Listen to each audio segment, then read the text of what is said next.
Se trata de pagar antes de apagar. Cintia García. Sí, es muy interesante la mesa de hoy y se agolpan seguramente a todas las preguntas para hacer. Cuando vinieron acá Lorenzino y Vudú, pusimos sobre la mesa dos palabras fuertes, me parece que hoy están introducidas también, que es el dólar y la inflación.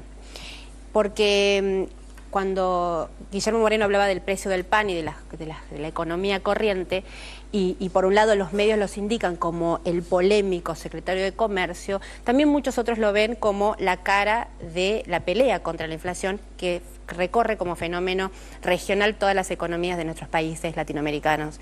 Y el congelamiento de precios que termina a fin de mes y la pregunta sobre cuánto es la inflación, me parece que son preguntas que usted es el mejor destinatario. Muy bien. No vamos a dejar de contestar desde ya. Lo primero, me parece ya que tenemos posibilidad de hacer alguna precisión técnica. Lo que hacen las consultoras y lo que hace el INDEC es medir variación de precios.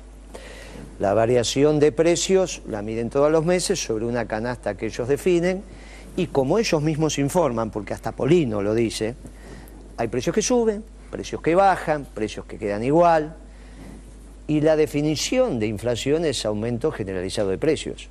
Nosotros vivimos aumento generalizado de precios, nosotros vivimos economías, tuvimos, por las generaciones que somos, donde todo aumentaba, donde nunca nos decían, bueno, pero de un mes, esto bajó, esto subió, bien. Obviamente, si hay cosas que suben, cosas que bajan, cosas que se mantienen igual, el armado de esa canasta y de esa medición tiene una impronta relevante, muy importante. Por ejemplo, yo no me atrevería a decir que la canasta que utiliza el SEMA, con Carlos Rodríguez a la cabeza, que fue viceministro de Roque Fernández, y que tiene su universidad, que es su SEMA, y que él mismo explica que es una canasta para ejecutivos, está mal medida.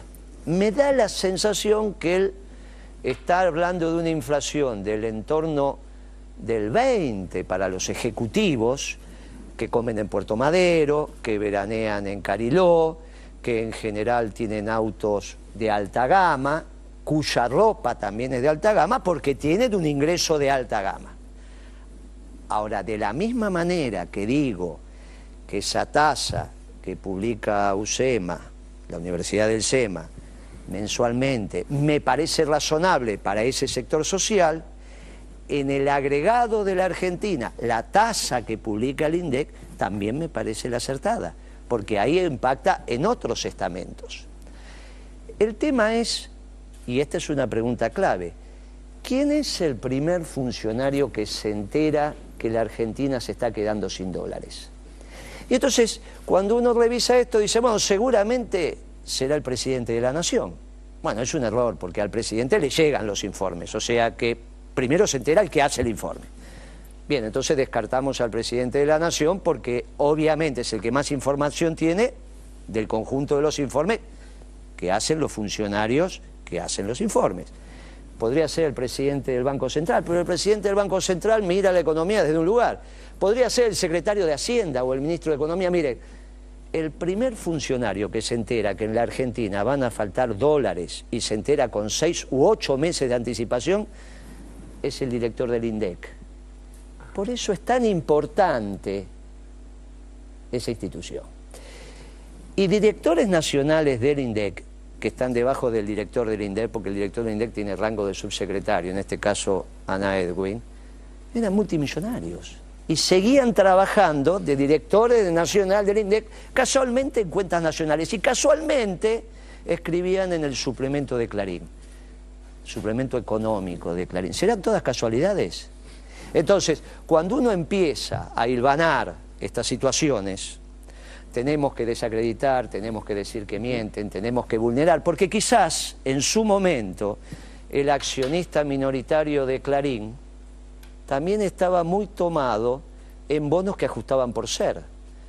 Y si el bono que ajustaba por ser se ajustaba por la inflación, pero no por la que calculaba el SEMA, que es una institución privada, sino por la oficial, lo que tendían que tender a que esa inflación se espiralizara, porque eso hacía que el rendimiento de los bonos fuera superior. Miren, cuando personalmente denuncié a las consultoras incluso te diría casi en el límite de la asociación ilícita, con el Fondo Monetario y con los banqueros, hay una cápite de la denuncia penal que digo, se querían quedar con la plata del país.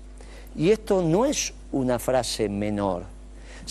La diferencia en el ajuste de los bonos y lo que implicaba que la Argentina pagara esos bonos con la inflación oficial o con la inflación que decían las consultoras o la señora Carrió, en el momento que hice la denuncia eran 160.000 millones de pesos.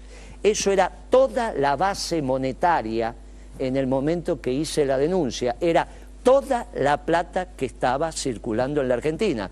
Cuando le puse de título, los banqueros se querían quedar con toda la plata de la Argentina, que parece una figura, no era una figura, se querían quedar. Ahora, una campaña electoral con 160.000 millones de pesos más o 160.000 millones de pesos menos es la diferencia entre Argentina y Grecia.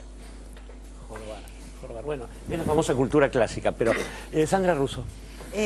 Sí, bueno, yo creo que también hay que considerar que estamos en un momento bastante particular porque se acortan los tiempos para las primarias obligatorias y no tienen candidatos que les puedan interesar. Me refiero a la oposición, ¿no?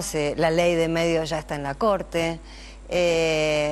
Y hay un clima de virulencia que uno no puede soslayar. Hoy en La Nación hubo un editorial por un lado y la columna de Morales Solá por el otro, que habla de terrorismo simbólico de Estado.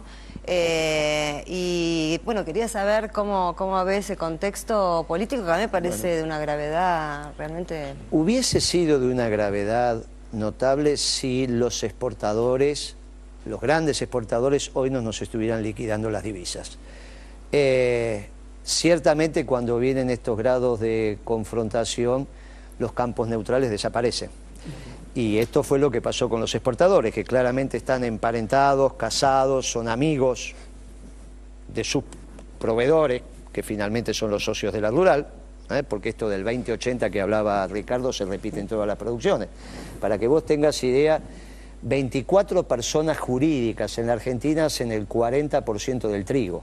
24 personas jurídicas. O sea, y si vos querés saber cuánto expresa el 80% de la producción de soja, es el 20% de los productores. El famoso 20-80. Pero en la Argentina eso se agudiza. Entonces yo te digo, 24 personas jurídicas hacen el 40% del trigo de la Argentina. Pero bueno, si los exportadores hoy no estuvieran liquidando las divisas, estaríamos en un problema extremadamente serio por todo lo que antes cabalmente explicó Ricardo. Pero las están liquidando. Por eso no se habla más de no vender la soja, porque en realidad si yo tengo las divisas todos los días es lo mismo que la vendas o que no la vendas. Por primera vez, diría, se produjo una división entre los grandes exportadores, la oligarquía argentina, dueña de la soja, que beneficia al proyecto nacional y popular. Y entonces eso ha frenado esta hipótesis de cambio institucional producto del desgobierno que ellos querían generar. A su vez zancado en el jefe de cierto grupo económico que sabe que tiene un destino fijo porque se apropió de una empresa en la sala de torturas. Tiene las manos manchadas en sangre. Tarde o temprano ese crimen de lesa humanidad en este país va a ser juzgado. Y él es el principal responsable. Eso deviene de la investigación que oportunamente se hizo en mi secretaría y que Lidia Papaleo lo dijo denunciando y firmó, pero después lo dijo en los medios, que prefería ver nuevamente los ojos de su torturador y no los ojos del señor Mañeto cuando le obligó a firmar la venta de papel prensa. Armá todo esto y explicás todos, por un tema o por otro, los que quieren tirar del mantel.